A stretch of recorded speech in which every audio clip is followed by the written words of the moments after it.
Welcome, everybody. You are live with Scott Simpson, Nimble W Numbers on Twitter, and my co-host over at Chalk Blocked, Bo McBrayer, Bo_McBigTime on the Twitters. Bo, I don't want to recap it too heavily, but I think you got my second best lineup of the week last week, 194 points. You talked a lot of smack against Fields and against Tyree. My lineup was good too. My lineup was good. Your lineup was 50, so it's good. Yeah. That's great. I scored 160, which is on a normal week would be good. But when you're going up against a crazy good lineup, crazy good. So I can't fault myself. I had a good lineup for a head-to-head, and your last 2 weeks have just been really tough to beat. Like I won the week before last, close, but it took every bit I had. Yeah, it's been really two of your last 3 weeks have been historically good.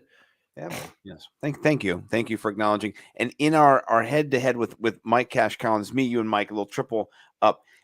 Man, last week it was like I had the best, and then he had the best, and I had the best. It was just neck and neck at the end. These last games. And here I was just waiting for you guys to let the games finish before you counted the points. It was so annoying. I know, we were just dipping our quills. The game. There's like 2 games still going. Let me. You're like, I'm winning. No, I'm winning. No, I still have a chance. I'm like, just wait till the games are over. Like all year long, we wait till the games are over to count up all the points. And you two are like back and forth with games still going on. Like it didn't matter what everything you said in the thread. It meant nothing because it was so much fun just to get the thread going. So I'm just sitting there going, I have no chance either way. So. Like, you sons of bitches. So, all right. Well, let's talk about our matchup this week because I love both of these lineups. I have a little bit of your shares. We've got 3 of the same players. We've got Antonio Gibson as our RB1 for you, RB2 for me. Or RB2, I guess. I guess the price is just a little flip. He's our RB2 for you. And then we got the Jets defense, which apparently for my mind, they put a ghost picture there. There's no Jets picture for my guy. You get the full emblem on Team White, apparently, compared to dark mode is superior. Dark mode. Yeah, it is. And but we also have Amon-Ra St. Brown. So a couple of overlaps here. And let's talk about what you see in Gibson real quick, and then I'll jump in with Amon. So Gibson is the better of the 2 running backs in Washington. The Commanders got a blueprint. They were successful in moving the chains with the running game against Philly. They got the win. They're going up against the worst run defense in the league, the team that cannot tackle any ball carrier, let alone a load like Robinson or an explosive back like Gibson with good receiving chops. I kind of flip a coin with these guys, but I'll take the guy with the receiving upside and the big playability. Robinson's just 3-4 yards in a cloud of dust every single time he touches the ball. He doesn't break off any big runs, but he is a goal line threat. So yes, he is. You can go either way there in this good of a matchup. I side with Gibson because I like the upside. Yeah, no, I like it too, and I like the wide receiving-esque side of Gibson's game. That he brings to the table as a wide receiver in space. I think he's the guy to own. I mean, you might just see Brian Robinson go up the middle for a 60-yard run and get tackled at the 5 or something, or maybe go the whole way. He doesn't break off those runs. Know, I'm making a joke. He couldn't even see a gap big enough to get a 60-yard run. He probably could not. But I do love Gibson. I'm not playing that much Robinson. The Jets at 2,800, a steal, just against a terrible Patriots Mac offense. Jones. The worst. It's not even Mac. Mac's okay, but the scheme that they've put Mac Jones in is abysmal. It's not good for him. Yeah. I also love how your time zones are different than mine. So like your games are all right. It throws you off. It's funny. It's just poor you. You got to watch these games like butt ass early in the morning. You don't get to do anything else but just wake up. The European games are 6:30 in the damn morning. Sounds like a terrible thing. Like your European games are the same time as my normal early window. Right. That's what's really interesting. Yeah. Yeah. Poor you guys for real. Let's talk about Amon-Ra. I love his target share. With no Hawkinson, he's pushing the CD Lamb target share button. He's right up there in that top, 5%, the top 2 or 3 in the league. Yeah. What do you think about Amon in this Giants matchup? Because the Giants corners aren't terrible. No, they're good. Yeah, they're actually pretty good. But volume pays the bills, and DFS especially with a guy he's getting the volume where it counts, and that's in leverage goal to go situations. They're looking his way all the time. So he's scoring a touchdown just about every game. He's going to get 10 catches pretty automatically. The Giants are better than people expected on defense, both against the run and against the pass. But they're not the elite shutdown defense that you would expect, especially with such a concentrated target share that St. Brown is getting. That's why I like about him this week. And it's really not a bad matchup for him. So that red number is kind of help us out with the chalk in a GPP. But in reality, he's my wide receiver 1 this week. I like it. I did not think you'd have him. So I had CeeDee Lamb. I pivoted off of Lamb to him. And so I was like, oh, sons of bitches, look at you. I was hoping you wouldn't have Saquon because I have 60% exposure to Saquon this week. And so this is one of my 40% of the lineups that don't have Saquon. And now I'm kicking myself because I love Saquon so much. And now you're in this head to head that just matters so much to me because it's bragging rights. It's bragging rights. It's so many bragging rights against a guy that I've been toe to toe with for 3 years now. And you're going to have my guy that's going to help me win money overall in DFS you're going to be beating me with him. and it's happened before this year. You beat me with Tony Pollard twice now. And everyone knows Tony Pollard's my favorite player. He's your guy. And he's my guy. He's your guy. But Saquon this week is going to break my heart in this matchup. I just feel if you're going to win, it's going to be because Saquon just goes nuclear against the Detroit Lions. What do you think Saquon's ceiling is? 42 points. Yeah, I hope not. I hope he gets 25 like last week, and I can survive. I'm just saying that if he gets 25 like last week, I still don't. Make it. I don't like my chances still, but I hope that he's kind of in that. He paid off, but just barely. Yeah, I'm really shocked you did not have Saquon in your lineup. When I saw your lineup, I made mine probably when you texted me. I got home, I made it before you sent yours over. And so then I saw yours in my DMs once I had made it. And then I was like, what the hell? He didn't have Saquon. Holy shit. So that was an aha for me. I thought you'd have Saquon. So, but no, I wanted to go after some of these better wide receivers and get a more diverse lineup. I've been going double tight end too often. Like I know it's kind of your calling card, but I was getting too much of a habit where I wanted to spend up everywhere, and I was forced into a double tight end lineup, which is really a GPP strategy. And for a head-to-head, I didn't want to overdo it. I kept doing it. Every time I built a lineup for a thing, I would end up with only enough money to double stack tight ends. Not the best. And I see you're doing it, which is fine because it saves you salary. You can afford Saquon and Fields in the same lineup. That's what's going to make or break your lineup. If Saquon and Fields, if those two go off, then I don't have a chance. Yeah, because their ceilings are so high.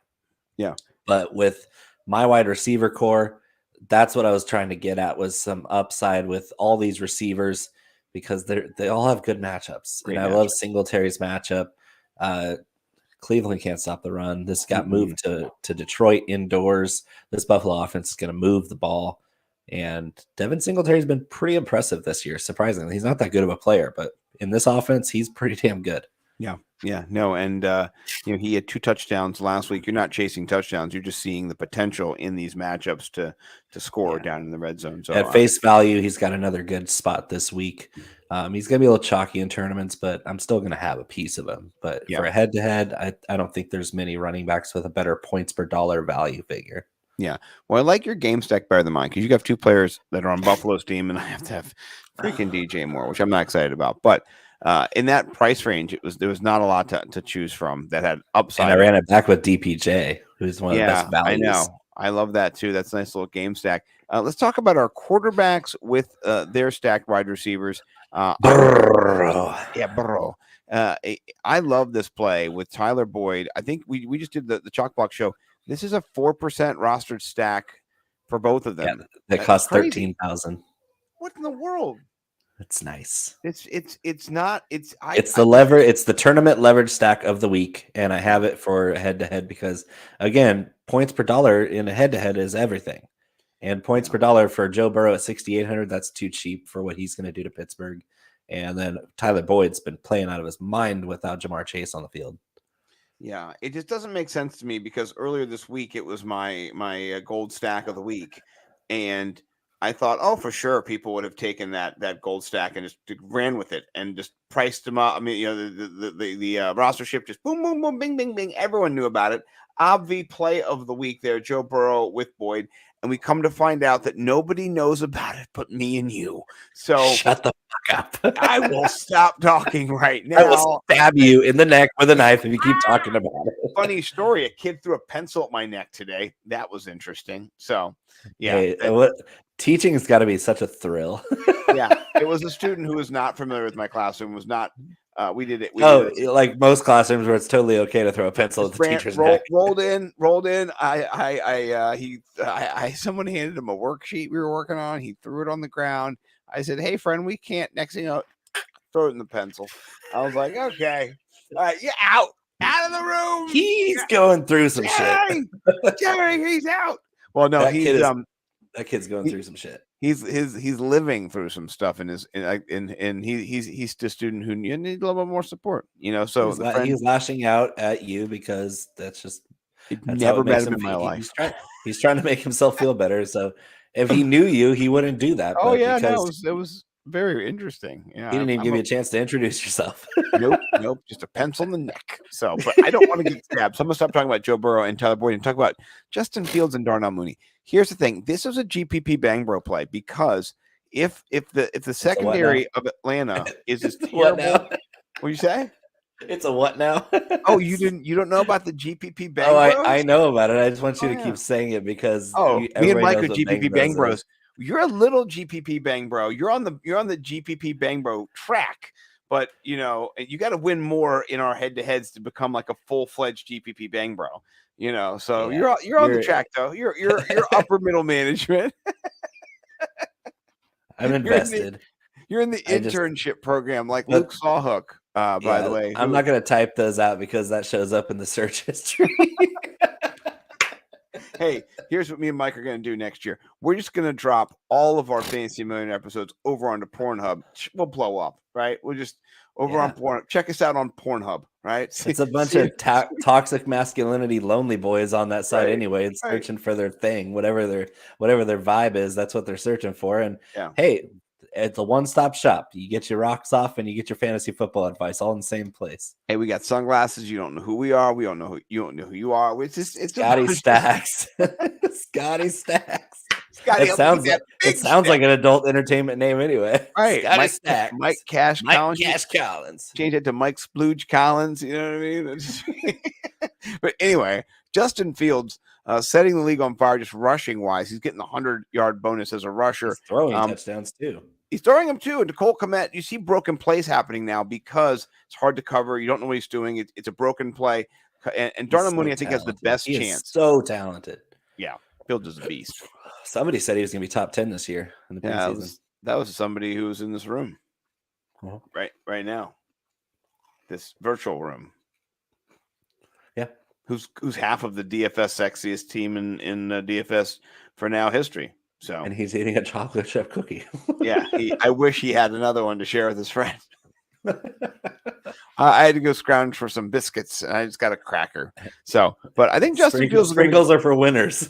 Yeah, Justin Fields last week, did he score 48 points or something like that? I forget what it was. Yeah, it's ridiculous. Back-to-back QB1 weeks. I think he'll be more in the 29-point range, 27-point range. Fine. That's just what I need. That's all I need. I just need 27 points, 28 points.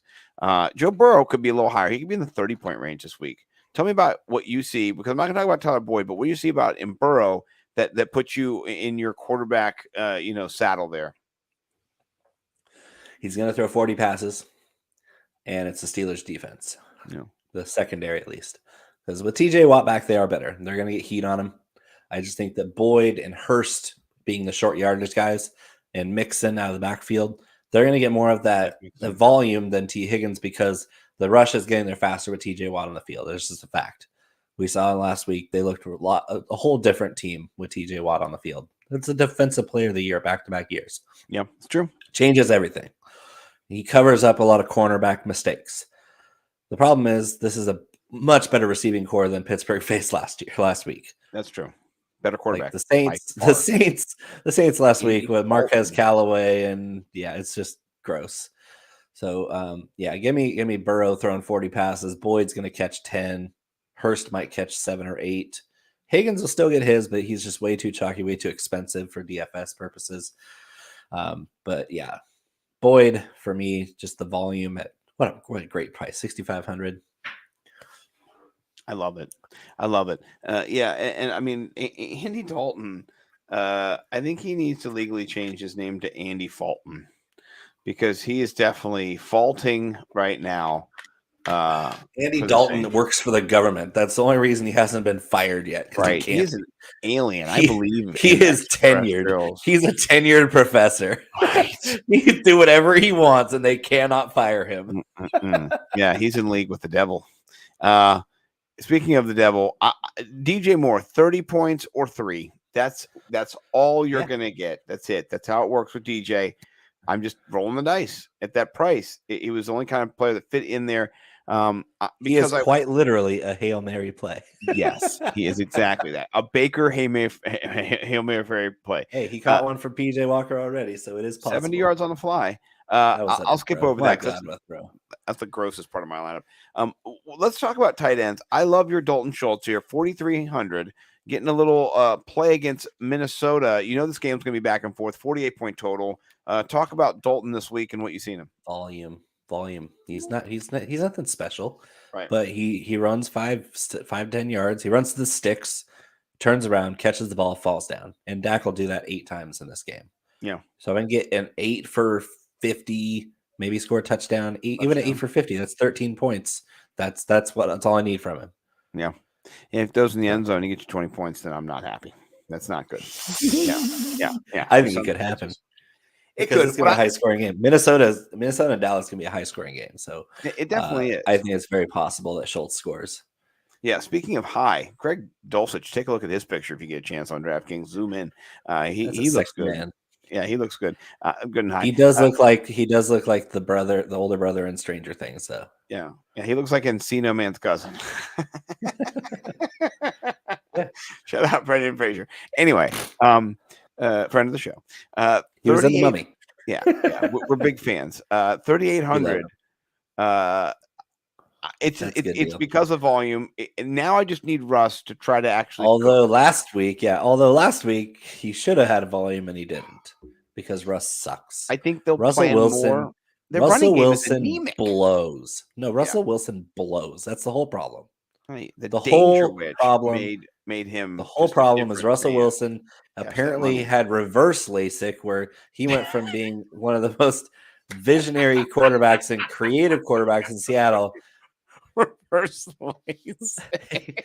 Whatever Jameis Winston did, Russell Wilson did the opposite. The opposite of that, right? He's like, he just stabbed himself in both eyes and put on a wristband. Oh my gosh. I love the wristband. The wristband is just that was the ultimate troll though. I'll give him props for that. That's good. If he wears the wristband on Sunday, if he wears it, I want to see how much he uses the wristband because I don't think have you seen the him? Wristband's only there for the scripted plays to start the game anyway. Have you seen him pre-motioning and forgetting to pre-motion? He's been calling out Seahawks audibles and they don't know what he's talking about. It's not good. It's not good. He takes so long to get to the huddle. It crushes everybody, you know. Craig's right.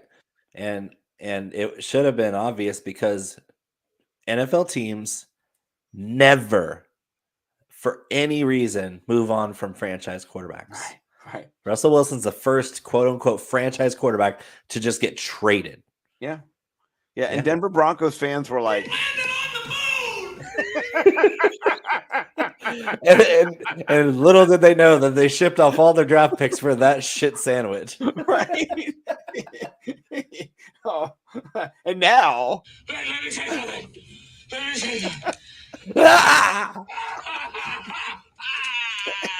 yeah, hey, welcome to the Walton world of the Denver Broncos.